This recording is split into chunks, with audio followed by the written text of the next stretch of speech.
So, why did we build another workflow app in 2026? I'm going to try answer that question. It's a very validated question. There's plenty of workflow apps in the market, but KeeperHub is definitely in its own sort of unique territory, if you will. So if we do look at the workflow apps in the market, Zapier has, I feel like, been a household name, especially for SaaS companies over the past 15 years. And then more recently, even though recently has become quite a few years by now, NA10 came out. And NA10 is something I've used for years myself and is a phenomenal workflow tool. I believe they also kind of more institutionalized, like kind of the agentic workflow term or use case that we've all become so familiar with. But yeah, so well, we didn't really build KeeperHub to compete with NA to N or head to head or with Zapier head to head. That would be a rather stupid decision, I would say. However, we built KeeperHub out of a need for ourselves.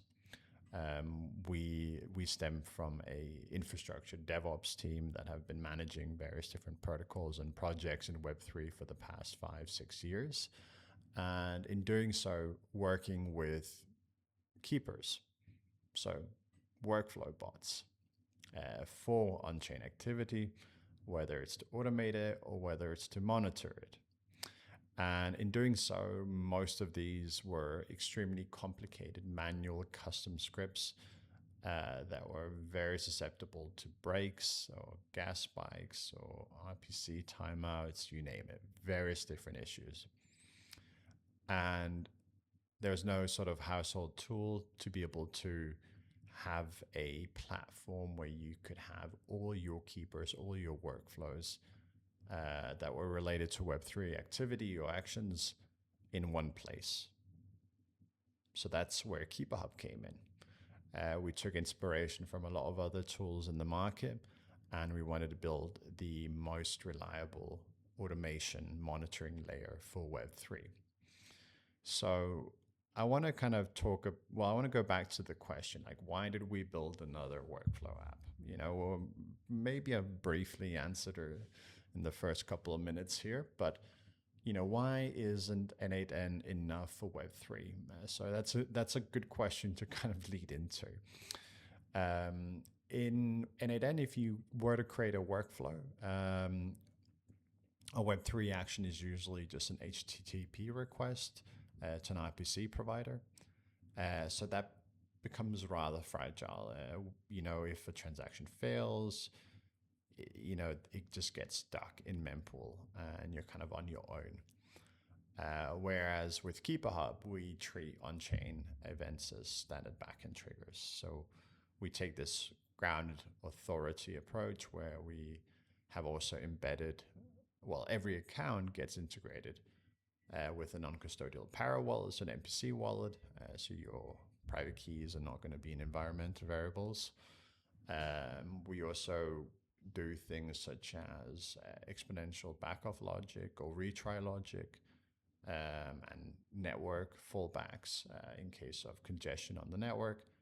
And with the retry logic, I was referring more to sort of gas spikes. If a gas spike happens and an automation or a workflow fails, we'll have this sort of backoff logic where it will retry and then take a break, retry, take a break, or increase the gas, and so forth until it has completed. So being able to set parameters for the importance of the keeper is something that you should have. There are some keepers that have to run no matter the gas price, and there's others that could have maybe a wider threshold. So that's again very high level. And I believe the next step would be maybe to kind of also show you the unique tool set that we have in KeeperHub. Like, what is it that is unique in KeeperHub compared to other tools in the market? And, that is the fact that, again, we built this with Web3, with blockchain as a forefront. So if I hop into KeeperHub app here, and you can see the nice little workflow here, KeeperHub versus N8N, I'm going to instead go ahead and create a new one. So I'm going to start building. Now, the trigger is the starting point of any workflow. The default trigger that we offer here is a manual trigger, followed by schedule, cron expressions every day, every week, every minute, or webhook. Those three are quite standard, I would say, within various different workflow apps. If you don't have those triggers, then in the app that you're using, I'd highly recommend looking at using another app. But we also have event and block. So if we start with block here, you can see you can actually choose the trigger of your workflow to be block based. It could be every block, every 10th block, every 20th block. You define the number of blocks that you want to happen or to occur before it actually activates or triggers your workflow. Then there's also event-based. Here you throw in the smart contract, just chosen network Ethereum mainnet here. So you'd throw in the smart contract, the ABI will automatically be retrieved from Etherscan, or you can use a manual ABI. And then you can choose the event name to trigger, and excuse me, not the event name, you choose the event name to then be able to trigger your workflow. So that's just triggers. So now I'm just going to go back to manual here. The next step, obviously, is to build out your workflow. You need to have separate nodes. And full disclosure, you can, with KeeperHub, you can have almost infinite nodes. You can create as complex keepers as you wish.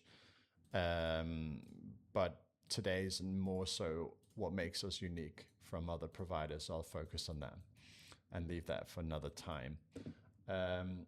What you see here is we have various different Web3 actions. You can also just consolidate them by searching for Web3 here. And if we start with, read contract, this is a very sort of basic Web3 node, I would say. You could call it a watcher node that polls any smart contract function. So what you could throw in here, again, you choose a network, you throw in your smart contract address, the ABI is fetched, and then you can choose the function that you would like to be reading. And it could be to maybe monitor a CDP collateral ratio or some voting within a DAO that you want to monitor. Now that's the first use case. The second one here is write contract. So instead of being a watcher node, we're now looking at this as a poker node because it executes state changing functions. So in this case, it could be that you might want to harvest yield or trigger an emergency pause function. If, like, let's say a security incident is detected, there's various different things that you can go ahead and do with writing. If we then move on to get native token balance. So if I choose Ethereum, that is obviously going to be ETH. And what this is for, it's an extremely simple node for just checking your balance of ETH. Here you could, for instance, just you could actually set up a condition very quickly that then looks at the balance and says, oh, if this balance is below 1.5 ETH, notify me via Slack, via Telegram, via email, via Discord. Now, we also have a transfer native token. So instead of obviously just seeing the balance, you can also transfer the token. And it could be back to the example I used before of if a balance reaches a certain threshold, then maybe you want to add a node that actually then goes ahead and transfers ETH from your wallet to, well, in this case, would be the wallet is your Power wallet, so non-custodial one. transfer it to the wallet that you're actually monitoring. And then finally, there's also the ERC20. So getting it, the balance, but then also transferring is definitely a possibility. Here you can see the tokens tied to Ethereum mainnet. So we have stable coins. You can also import the token address instead. But so household names, USDC, USDT, and USDS. Cool. And another use case here could be, we've seen people create their payrolls as keepers, so automated payrolls at the end of the month, or maybe even profit distribution after harvest or something like that.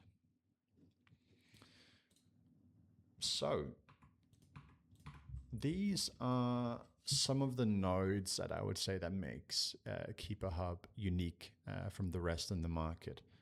We've also taken a lot of different UX approaches that I believe will help professionalize a lot of the companies, or a lot of Web3 companies.